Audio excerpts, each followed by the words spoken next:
బంగారం లేకపోతే బతుకు బంగారం కాదనుకుంటే, బ్రాండెడ్ బట్టలు కొనుక్కోకపోతే బతుకు బజారు పాలైందనుకుంటే ఎలా చెప్పండి? ఈ జనరేషన్ అలాగే ఉంది. ఇప్పుడు ఇదంతా ఎందుకు చెప్తున్నాను అనుకుంటున్నారా?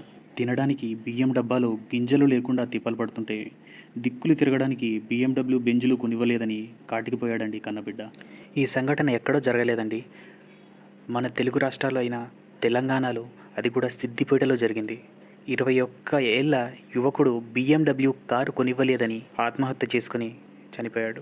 అప్పటికి ఆ తల్లిదండ్రులు, బిడ్డ మనకి కారు కొనుక్కునే అంత స్తోమత లేదు, అయినా అప్పో సొప్పో చేసి మీకు స్విఫ్ట్ కారు కొనిస్తాం రా కొడకా అని అంటే కూడా వినకుండా ఆత్మహత్య చేసుకున్నాడండి. అయితే ఈ సంఘటనను పరిశీలించిన మానసిక వైద్యులు, ప్రతి సంఘటన ఈ సమాజంలో మనల్ని మేల్కొల్పుతుంది. ఈ సంఘటన నుంచి పిల్లల తల్లిదండ్రులు ఎలా ఉండాలి, అలాగే వారిని ఎలా పరిరక్షించుకోవాలి అనేది చెప్పడం జరిగింది. ఎందుకంటే 21 ఏళ్ళొచ్చినా, 30 ఏళ్ళొచ్చినా పిల్లల మనస్తత్వం ఉన్న వారిని తల్లిదండ్రుల పెంపకము లేదా ఈ సమాజం యొక్క నిజ రూపము లేదా కష్టం యొక్క విలువ అనేది తెలిసేలా చేయాలి. ఈ 3 చేయనప్పుడే వారి మానసిక పరిపక్వత చెందకుండా వారు ఇలాంటి పనులు చేస్తూ ఉంటారు, మంకు పట్టుబడుతూ ఉంటారు అనేది చెప్పారు. సో సింపుల్గా అందరికీ అర్థమయ్యేలా చెప్పాలంటే, పుట్టినప్పటి నుంచి 5 సంవత్సరాల పిల్లలను చిన్న పిల్లలుగా భావించి వారికి అతి గారాబం అనేది చేయాలి. 5 నుండి 15 సంవత్సరాలు గల పిల్లలతో మనం అత్యంత కఠినంగా ఉంటూ ఇంద్రియ నిగ్రహాన్ని పెంపొందించేలా చేయాలి.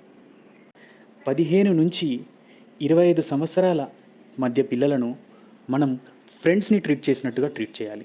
అలాగే 25 నుంచి ఆ పైన వయసు గల వారిని మనము మన తల్లిదండ్రులకు ఇచ్చిన విలువను ఇస్తూ, మన తల్లిదండ్రుల స్థానంలో వారిని చూసుకుంటూ వారితో మెలగాల్సి ఉంటుంది అని మానసిక వైద్యులు చెప్పడం జరిగింది. ఎన్ని పెన్షన్ ప్లాన్లు వచ్చినా, ఎన్ని ఇన్సూరెన్స్లు వచ్చినా, ఎంత రిటైర్మెంట్ ఫండ్ ఉన్నా కానీ పిల్లలు అనేవారు ఇప్పటికీ వారి యొక్క వృద్ధాప్యాన్ని జయించడానికి దేవుడిచ్చిన ఆసరా.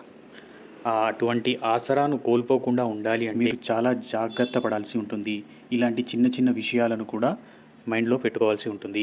అలాగే మీ పిల్లలకు ఎవరైనా వారికి అనవసరమైన లేదా అక్కరకు రాని వస్తువుల గురించి గొప్పగా చెబుతూ వాటికి లేనిపోని అద్భుతాన్ని ఆపాదించి అది లేకపోతే జీవితమే లేనట్టుగా ఎవరైనా ఇన్ఫ్లుయెన్స్ చేస్తున్నారా లేదా అనేది కూడా ఎప్పటికప్పుడు గమనించాల్సి ఉంటుంది. మన చిన్నప్పుడు తల్లిదండ్రులు మంచి పోషణలో ఉన్న పిల్లలతోనే ఆడుకోండి అని చెప్పడానికి ముఖ్య కారణము, మంచి నడవడిక కలిగిన స్నేహితులతోనే ఉండండి అని చెప్పడానికి గల ముఖ్య కారణము ఇది అన్నమాట. వీరు గొప్ప ఆలోచనలు చేయకపోయినా చెడు ఆలోచనలను గొప్పగా భావించరు. అయితే మన చిన్నప్పుడు మన తల్లిదండ్రులు తీసుకునే జాగ్రత్తకు ఇప్పటి తల్లిదండ్రులు పదింతలు తీసుకోవాల్సి వస్తుంది. ఎందుకంటే మహా అయితే స్నేహితులు ఇద్దరో ముగ్గురో ఉంటారు, వారు మాత్రమే ఇతన్ని ఇన్ఫ్లుయెన్స్ చేయగలుగుతారు. ఇప్పుడు హాయ్ ఫ్రెండ్స్ అంటూ యూట్యూబ్ నిండా స్నేహితులే అయ్యారు మన పిల్లలకి. సో వాళ్ళకి సెల్ ఫోన్ ఇస్తున్నప్పుడు కూడా చాలా జాగ్రత్తగా ఉండాల్సి ఉంటుంది. వారు ఎటువంటి వీడియోస్ చూస్తున్నారు, వారు ఎవరిని ఎక్కువగా వారి యొక్క రోల్ మోడల్లా భావిస్తున్నారు, వారు ఎవరి యొక్క ఇన్ఫ్లుయెన్సర్ యొక్క పదాలను, డ్రెస్సింగ్ స్టైల్స్ను, అలాగే హావభావాల్ని వారు ఎక్కువగా అనుకరిస్తున్నారు అనేది కూడా పట్టించుకోవాల్సి ఉంటుంది. ఇక్కడ ఏజ్ని సంబంధం తీసుకోకండి.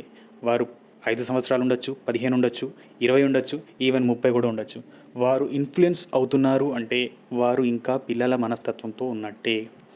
అటువంటి ఇన్ఫ్లుయెన్స్ అయ్యే వారికి సమాజం యొక్క నిజస్వరూపము లేదా కష్టం యొక్క విలువ లేదా పుస్తకాల యొక్క జ్ఞానము తెలియాల్సి ఉంటుంది. అది తెలిసే వరకు పిల్లలు మన అత్యంత విలువైన ఆస్తి. మనం ఎంత సంపాదించినా కూడా. అవునండి, ఎందుకో తెలుసా? ఒక మనిషి యొక్క వాల్యూ ఈ రోజుల్లో $10 ట్రిలియన్. అంటే మనం ఏదైనా ఒక కమాండ్ ఇస్తే మనం చెప్పింది చెప్పినట్టు చేయాలి అంటే అది మనిషి కాకుండా ఒక రోబోట్ అయితే కనుక ఆ రోబోట్ యొక్క విలువ $10 ట్రిలియన్. సో మీకు ఇప్పటికైనా అర్థమై ఉండాలి, మనిషికి పిల్లల కంటే మించిన ఆస్తి లేదు అంటారు. అదంతా ఎమోషనల్ అనుకుంటారు మీరు. ఎమోషనల్ కాదండి, అది కూడా క్యాలిక్యులేటెడే. వారు గనక మీరు చెప్పిన దాంట్లో 50% చేసిన వారే మీ యొక్క అత్యంత విలువైన ఆస్తి. ఇది మీకు మనీ మైండ్ చెప్తున్న మొదటి మనీ సూత్రం. మీ పిల్లలే మీ యొక్క అత్యంత విలువైన ఆస్తి. వారు ఇలాంటి మంకుపట్టు ఏ విషయంలోనైనా పడితే మీరు ఖర్చుకు వెనకాడకుండా దయచేసి మానసిక వైద్యుల సహాయం తీసుకోండి. అలాగే ఖర్చు పెట్టిన తర్వాత ఆ పెట్టిన ఖర్చు గురించి కూడా ఎక్కువగా ఆలోచించకండి. ఎందుకంటే మీ కొండంత బంగారాన్ని కేవలం మీరు మీ వెంట్రుక ఖర్చుతో కాపాడుకున్నట్టు.